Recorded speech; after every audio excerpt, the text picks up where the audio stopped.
Alexis Lapalme est une fille dynamique et colorée. Elle a fondé en 2010 Nana Toulouse, un blog lifestyle très girly. Ce qui n'était au départ que son exutoire féminin est aujourd'hui devenu son métier. J'ai parti le blog il y a à peu près bientôt 8 ans en fait. Puis au départ, c'était comme juste un exutoire pour sortir tout ce que j'avais de girly en moi puis que je ne pouvais pas trouver chez moi à la maison. Fait que c'était comme un peu une forme journal pour ma famille, mes amis seulement. Puis après quelques années, j'ai décidé de l'ouvrir puis d'en faire profiter d'autres gens autour de moi. Commencer à parler de nouveautés, puis de restaurants, puis de coups de cœur, puis tout ça. Puis de là, ça a grandi, puis c'est rendu où est-ce que c'est aujourd'hui. Là, un blog lifestyle qui parle autant aux 20 ans qu'aux 35 ans, aux mamans comme aux papas. Fait que le blog Nana Toulouse trouve son nom en fait après Brainstorm. Au début, c'était un blog qui était vraiment super féminin. Fait que je suis allée pour Nana vu que ça signifie fille en tant que telle. Puis après, pour Toulouse, c'est que la ville de Toulouse est surnommée la ville rose parce que quand le soleil se couche le soir sur tous les toits en terre cuite, quand on regarde à perte de vue, on dirait que toute la ville au complet est rose. Fait que l'amalgame des deux, je trouvais que c'était comme parfait puis super doux à l'oreille. Fait que d'où est venue Nana Toulouse. Fait qu'en appelant ça Nana Toulouse, le blog, c'est que je me mettais pas dans une catégorie précise de sujets que j'allais couvrir parce que j'avais tellement de coups de cœur, je savais pas où le blog était pour m'amener. Je connaissais même pas encore la définition de qu'est-ce que c'était qu'un blog lifestyle art de vivre. Fait que c'est avec le temps que ça s'est précisé. Puis en fait, le lifestyle, ça couvre un peu justement tous nos coups de cœur. Est-ce que c'est des nouveaux restaurants? Est-ce que c'est qu'est-ce qu'on a trouvé en magasinant? Des produits de beauté qu'on a essayé, une recette qu'on a élaborée à la maison.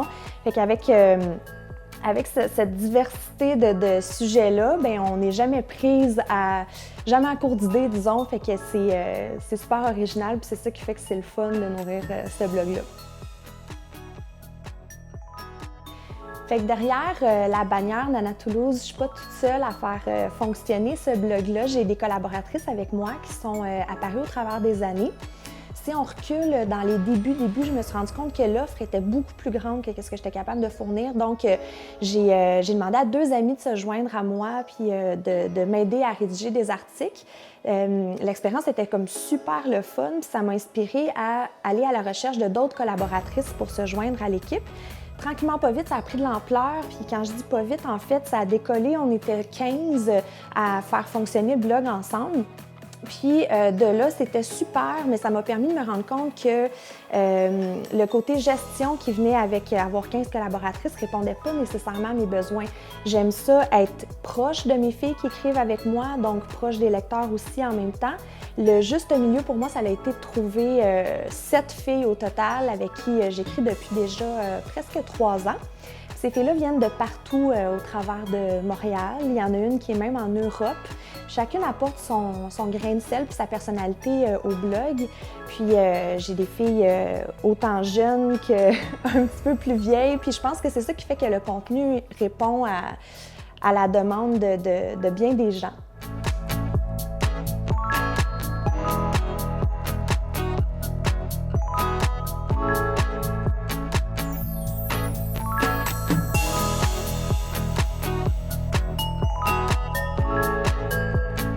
Fait que c'est sûr que le but premier de Nana Toulouse, c'est de communiquer mes expériences, mes coups de cœur avec les lecteurs, que je faisais de bon cœur, avec passion depuis comme des années. Tranquillement, pas vite, ça l'a piqué la curiosité des compagnies puis des marques. Et j'ai commencé à être approchée par celle-ci pour du contenu qu'on dit commandité. Puis au début, j'étais un peu incertaine comment ça fonctionne ça, puis où est-ce qu'on s'en va avec ça. C'est là où est-ce que dans le fond, ça a transitionné d'une passion vers un travail en tant que tel. Puis que c'est en acceptant du contenu commandité comme ça par des compagnies que je peux arriver à vivre finalement de ce blog-là.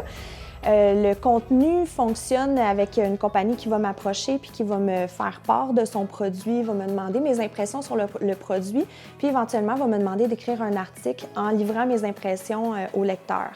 Donc là, c'est l'intégrité qui rentre en jeu, puis c'est la franchise aussi.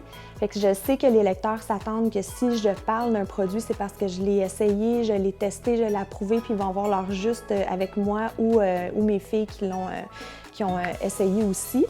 Fait que c'est un petit peu comme ça que le rouage, dans le fond, du contenu commandité a embarqué sur Nana Toulouse au travers des années pour finalement en faire partie au quotidien puis devenir un truc un peu sporadique là, dans le contenu qu'on offre. Fait que c'est dans le cadre d'articles sponsorisés, dans le fond, que j'ai élaboré les bancs d'essai, qui sont en fait des essais de produits que les compagnies vont me demander de tester en échange d'un cachet, dans le fond, qui va être établi entre nous. Fait que c'est là qu'embarque la négociation puis le côté plus entrepreneuriat du blog duquel je m'occupe. Je dirais, pour donner une idée, que le ratio d'articles commandités, c'est peut-être un article commandité sur 10 articles qui vont être présentés sur le blog, ce qui fait qu'il y a ce qui fait que ça s'insère comme vraiment de façon organique dans le contenu, puis on n'a pas l'impression de se faire pousser un produit lorsqu'on lit le blog. C'était super important pour moi de garder ça spontané puis original.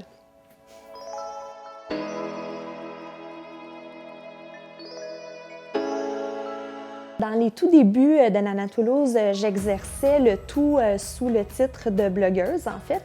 Puis au travers des années, au rythme que le marché a évolué, le titre s'est transformé maintenant pour parler plus d'influenceurs, parce que c'est ce que les marques recherchent, en fait, influencés par le biais de gens comme moi qui ont une communauté à qui parler et rejoindre.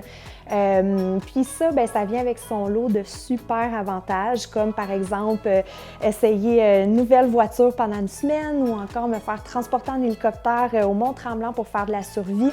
Fait qu'au quotidien, les jours se suivent mais se ressemblent jamais. C'est vraiment, vraiment, vraiment super le fun là, pour quelqu'un de passionné comme moi.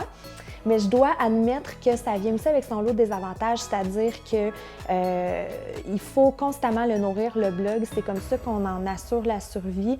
Fait que ça peut donner l'impression de travailler comme presque tout le temps. Fait que conciliation travail-famille, c'est peut-être un peu plus difficile, mais ça apporte tellement son lot, comme je disais, de bienfaits au quotidien que ça vaut toutes les peines que ça peut apporter. Quand on me demande où est-ce que je m'en vais plus tard avec Nana Toulouse, c'est une bonne question parce que j'aime ça voir qu'est-ce que la vie m'apporte. Puis à date, j'ai jamais été déçue. J'ai tout en fait confiance. Puis on a vécu des expériences tellement extraordinaires, autant moi que mes collaboratrices. C'est certain que le volet voyage de presse, j'aimerais ça l'amener beaucoup plus loin qu'il est déjà présentement. D'ailleurs, c'est dur à croire que j'ai pas visité encore Toulouse, fait que ce serait vraiment ce serait un super rêve que je puisse me rendre là-bas puis carrément découvrir toutes les belles affaires qu'il y a à découvrir là-bas, faire découvrir aux Québécois qu'est-ce qui se passe aussi à Toulouse, parce qu'il y a vraiment une grande partie des lecteurs qui se situent en France, d'ailleurs à cause du nom. Puis j'aimerais ça aussi que mes filles puissent avec moi prendre des décisions dans l'avenir, puis que les collaboratrices deviennent, mais sont déjà beaucoup plus que des collaboratrices. En fait, c'est rendu des amies, là, je dirais, au travers du temps. Fait que j'ai vraiment hâte d'entendre qu'est-ce qu'elles ont à dire, elles aussi, pour la suite des choses, puis qu'on puisse brainstormer ensemble, puis apporter un vent de fraîcheur dans les 5 prochaines années sur le blog.